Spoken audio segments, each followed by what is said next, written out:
So welcome to this special Oxygen 250 discussion. I'm delighted to be joined here by leaders from two of the partners that are in Oxygen 250, namely Candice from Wanstor and Alastair from Natilik, and also delighted to be joined here today by Ross, who is the CEO of Nebula Global Services, who are the sponsor of Oxygen 250. Welcome, everyone. Thank you very much. Thanks, Doug. Thanks for having us.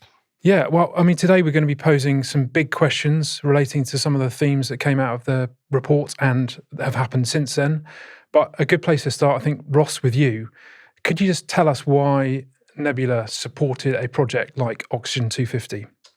Well, as you know, Doug, Nebula is a channel-only services organisation, so the Oxygen 250 is our customer base, and it's always really interesting to get the insights and the information, the feedback from the Oxygen 250. And as I said, as an old saying in selling, that if you want to know what your customer wants, ask them, and perhaps more importantly, listen. And the relationship with the Oxygen 250 gives us access to the very best people in the channel and in the market, and to truly understand their business drivers, requirements, and needs, which help shape the Nebula proposition and services portfolio for our customers. Yeah, so you might be wondering, what is Oxygen 250? Well, it's the top 250 channel partners in the UK by revenue. When we say channel partners, we're talking about VARs, MSPs, consultancies. Sometimes they're all three. I think Computer Sense is a really good example because they're a reseller, they have a consultancy business, and they have a managed services business as well. But increasingly, these companies aren't just channels for the vendors. They see themselves as much more than that. They're offering their own services and their own IP. And just a quick fact about the Oxygen 250, revenues in the latest year of £29.2 billion, which I think is roughly in line with the GDP of Estonia. Just throwing that fact. Random fact up. But I think a good place to start is what you call yourselves, because that is a hot topic right now. Let's solve it. How do you like to go to market? Like, either of you, would you like to come in on that? I'll tell you what I'm not. I'm not a trusted advisor, because I think these days with AI-powered smartphones, everybody has a trusted advisor in their back pocket. And so we as an organization at Wanstor want to be known as the doer, somebody that helps you execute your strategy and really create those business outcomes for your end users. Okay. Yeah. Anna? Yeah. So we are a global technology solutions and services company. So we work with mid-market enterprise clients around the world, delivering their outcomes. That's what we do. That's short and succinct. And now I'm going to think twice about using the term trusted advisor so freely. But no, I think it was interesting, actually, just in the last couple of weeks, two of the biggest companies in our sector have almost rebranded themselves, in terms of the strapline that they go to market with as AI services, AI solutions companies. I'm talking about Advania and I'm talking about Insight. I don't know if it's too early to go to put the AI in front of the strapline, but yeah. Well, I'd say, it's core to what we do, for sure it is, in our go-to-market and services, but not quite making it to the title of the company at the moment. Not quite. Not yet. No, definitely. So I'm really interested in how your respective companies' roles have changed, how you see them changing in the future. With Candice, I know you've not been at Wanstor for years and years, but you've been at other Microsoft solutions providers, so you have that context. Just either of you just come in on how you see that changing. Yeah, well, if I jump in there, I have definitely seen that evolution. I think when you mention AI, it's definitely part of our foundation. I wouldn't say that it is the asterisk to what we actually do, but it empowers so much of it. So I would say we are a human-led organization, technology-powered, trying to make sure that all of our customers in all the different industry verticals that we cater for are well equipped to make those bold business decisions that they need to make. We do manage services. We've seen end-user support being really fundamental in making sure that companies feel as one complete engine, because the end user, if their experience is frustrated and has lots of friction, you end up with really low productivity. And so changing that in terms of service has been really fundamental to us. I don't see that as a distinguishing factor. I see that as a ticket to play.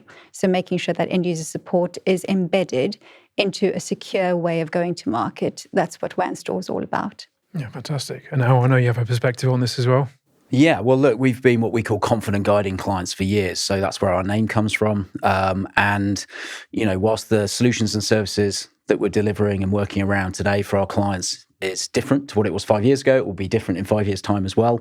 We still see a place for a confident guide, certainly in that mid-market to enterprise space in which we work on a global basis as well. Our job is to get to know our clients back to front, get to know them intimately, understand their challenges, their needs. We apply our world-class skills to the vendors that we work with, apply their solutions to our clients and wrap our services around it. So, whether that's for straightforward needs, simple needs, or complex, that's what we were doing before, that's what we do today, and that's what we'll be doing in the future. I think it will look different in the future, but will there still be a need for a confident guide in 5 years' time, 10 years' time? I think so. Oh, fantastic. Now, Ross, I know you have a view on this as well because you serve a lot of the Oxygen 250. So how do you see the role of those companies that you serve changing? Yeah, I think there's a couple of really interesting points made. I liked the honesty of Candice then saying we're not a trusted advisor, we're an outcome-based organisation. And actually, one of the things that I think I've seen shift in terms of our customers and the channels go to market is more that sort of driving customer outcomes. If I go back 20 years or so in selling, it was all about understand your customer, understand their business drivers and so on and so forth, and then try and fit technology to those drivers. The market's too mature for that now. It's very much about what are the business needs, what do the customers want, and how can we deliver outcomes based upon the technical expertise. I also completely agree with Al. I think, the ever-changing market that technology drives. I think the other thing to factor in here that's quite important that we're starting to see is a different generation demographic coming through. The new generation of workforce works a very different way to my generation. I'm in my late 40s. Just late 40s, I hasten to add. Late 40s. I wasn't sure if we're allowed to laugh on the podcast or not. I'm in my late 40s, and if I look at myself, and I would say I'm probably sort of core working age in this country. I'm a dinosaur compared to the 20-somethings university grads coming in terms of how they do things, how they approach stuff, and that is going to drive technological enhancement and the way organizations work. And it's our job in the channel to react to that and help deliver outcome-based solutions and services and technological evolution that drives those requirements. So what I'm seeing in the channel in synopsis is that forward-thinking organizations are ahead of it, and they're starting to think about how do we take what's our core fundamental core proposition and enhance it through different services, through different service overlay, and using AI. And I think we're going to talk a little bit more about that. But not getting away from what makes them famous, their sort of core fundamentals. Or I'm seeing them go the other way, or actually they're trying to perhaps move away from this outcome services business, and they're moving far more into the I'm going to almost be a sort of sub-distributor type approach, and I'm just going to deliver the technology my customers want, and I'm going to strip all that overhead away from me. So more in the former camp, I hasten to add, but I'm seeing one or two shift into that space. So that's how I see it evolving. Yeah. I also think that probably the second part from our side, Doug, is that we have a role to keep building a business, as we call it, with a balanced purpose. So how do you sort of proof yourself for the next 5 years and beyond? It's probably not just looking at one thing and going, look, this is where we're going to major. So in our business today in Natilik, we'd look at 5 different areas and go, look, if we get these 5 areas right, we'll probably be in good shape in the future. So always starts with our people and making sure still building an amazing place for them to work, be successful, develop. Focus on our communities. So what's important to people and also what's important to clients as well. Like they like to work with organizations that believe in the same things as them.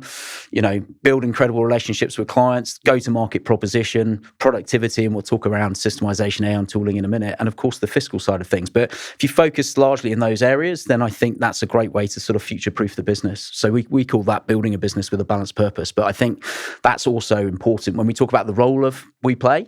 It's not just about, our go-to-market proposition. I think it's about that as well. No, for sure. And Ross, you've already trailed it. Dare I mention it again? AI. It's everywhere. But is there a killer use case? And Candice, maybe if I come to you first on this, because Wanstor is a big Microsoft partner, Copilot. What are you seeing? I'm seeing it needing to be extremely relevant to what our customers need and the customers' customers and what they need. So we're thinking of AI incubators that are pre-priced out the box, able to give people the guardrails for them to actually take to get to market, something that is predefined, without them having to do too much of the work. The whole notion of agency and agentic AI is giving organizations, I think, the ability to not just experiment with artificial intelligence, but really try and be bold in terms of what they want to deliver. So things in the charity space where you want to look at campaigns and how to optimize so that you can see donor churn, or you want to look at how marketing campaigns need to be optimized for public services. I think those are the types of AI incubator services that we're taking to market without the, this is a blank page and you can do whatever you need. It's quite defined. No, definitely. And Al, you've probably got a slightly different perspective because Natilik is more from the hardware side, I guess, historically, Cisco side. Less so now. I mean, we work with a number of different vendor partners, but is there a killer user case for AI? 100%. Whether that's within a business like ours, whether it's within any vertical in which our clients work, there is absolutely killer business cases for it. So, if you just look in channel organizations like ourselves, right, service desk being perhaps an obvious example, but the use of automation and AI and optimizing process in our service desk platforms is huge, and it has a real world impact as well. So the way in which we can predictively answer inquiries, the way in which we can speed up our mean time to resolution, self-service for our clients, the list goes on and on. So real impact in that space, I think. If you look at engineering, the engineering side of things, so from a developer perspective, the likes of Cursor AI and being able to migrate and check code and move it into different languages gives loads of time back to engineers. If you look at the bots we create just for people internally, just to interrogate knowledge bases, so our sales community, for example, can use our RFP bot to just go and search for data, so it speeds up RFPs inordinately, and it also frees up those people they would have historically gone to and taken time from, frankly, and asked the same question over and over again. So loads and loads of cases just within a business like our own. And I think the list goes on. If you look at the marketing side of things, graphic design, proofreading, the automation of that as well. So, loads and loads. And if you talk to our clients, in any vertical, and we work across 14 different verticals, they will talk to you around user cases in each of those. Yeah. And Ross? Yeah, I think agree with both the points. I think what we're seeing in Nebula is how we're using AI is really around, I would say, predominantly business process automation and really trying to look at how we do more with less and more efficiently and faster, which is quite generalist. I appreciate that, but in context to how we do things in Nebula is quite important. And I think Al mentioned, service desk and looking at how we become more efficient from a service desk perspective. We've got a major piece of work that we're doing right now. We've changed our ITSM tool that is more AI friendly and gives us the ability to do more self-service for our customers, more automation in the back end in terms of reporting, customer data, fault propensities, these types of things. Whereas the historic system perhaps wasn't as future-proof for that. So that's a driver for us. For me, I think the key thing with AI is that a little bit like we've talked about organizations being on digital transformation journeys historically, the AI journey is perhaps the next one. The best digital transformation journeys I saw had really kind of this digital transformation leader, really, which comes from the leadership organization in the company and really define what is the strategy, what we're trying to achieve with it, what roles is it going to change and augment, dare I say it, what roles is it going to replace? Because I think that's inevitable, unfortunately. And how do we bake that into what we do moving forward? And I think until we get organizations that truly have those kind of visionary leaders and visionary people that drive it, we might see a bit of a hodgepodge of badly implemented AI projects here and there. And I think it'll be an interesting voyage of discovery. So I think what Candice is talking about, having these kind of prepackaged solutions from the experts that help their customer base to perhaps mitigate the risk of some of those badly implemented, AI strategies, I think is a really interesting one and the first I've seen. But I think from Nebula's perspective, we're probably doing 5% of what we could be doing with AI, and I might be being generous there. But it's certainly something we're embracing. It's certainly something we've got some really strategic and focused workflows and work streams that we're working on right now. They're going to add a lot of value to us internally, but even more to our customers, which I think is even more important. And as more AI technologies come out, as the user communities get more comfortable using it, I think even in 12 months from now, the landscape will be massively different to as it sits here today. Yeah, if you think we're just at the start, right, and if you think we're largely just optimizing business process at the moment and sort of automating repetitive tasks or the mundane. That's kind of where we're at, right? But as you say, Candice, agentic AI coming along and starting to move that to the next phase, right? But we're only just getting going on those two things. So yeah, I think it's really fascinating, but the pace of change is swift for sure. Yeah, Al mentioned purpose and how purpose-led organizations can actually make an impact. I think with the generational shift in the demographic of new entrants into the marketplace, we need to be really cognizant of the fact that people don't have the luxury of long, lengthy inductions to really buy into that purpose. And so using AI tools along that onboarding and induction process is really where we're looking at. It drives the, I think, momentum of that whole process. It gets people bought in a lot faster, and it knocks the boring out of their jobs. So they're really starting to enjoy things, and they're adding to that purpose as opposed to just punching numbers. So cyber attacks, we've seen the cyber attacks really ratchet up another level this year. There's been some real high profile ones this year. I think we all know what we're talking about here. So you as channel partners, what steps have you taken, extra steps have you taken to either protect yourselves or protect your customers this year? Yeah, I think this is such an important point with regard to business resilience. So at Wanstor, we've launched an initiative, Resilient by Design, and that stretches from everything we do across our business to make sure that we go at it with a cyber-first mentality. Just last week, we were on the HMS Belfast, and we were talking to really top CEOs around how to build crisis management within their cultural structures. So how do you actually approach business? It's not just the technology that you're going to throw at it, but it's also building with fire-resistant materials in your C-level, in your organization. So hiring is also as important because it's a cultural thing, and it's not just a case of making sure that you're Cyber Essentials certified. And so that is an ethos that we're going to be taking into the market, making sure that our customers approach cybersecurity with real diligence. Yeah, fantastic. And Al? Yeah, well, we provide solutions and services in the cyberspace as well as managed services. So hugely important for our clients. I don't think there's a client that we have where it's probably not in their top 3 priorities still, as you might expect. So, from that perspective, across infrastructure, endpoint, in the cloud, just making sure they're as secure as possible is clearly one of our aims. I think AI governance as well, by the way, I think that is huge as well, making sure that the security around what is going on in that space, but as well the governance of AI is also a really, really important one as well. Internally, it's just about making sure our security posture is as strong as it can be.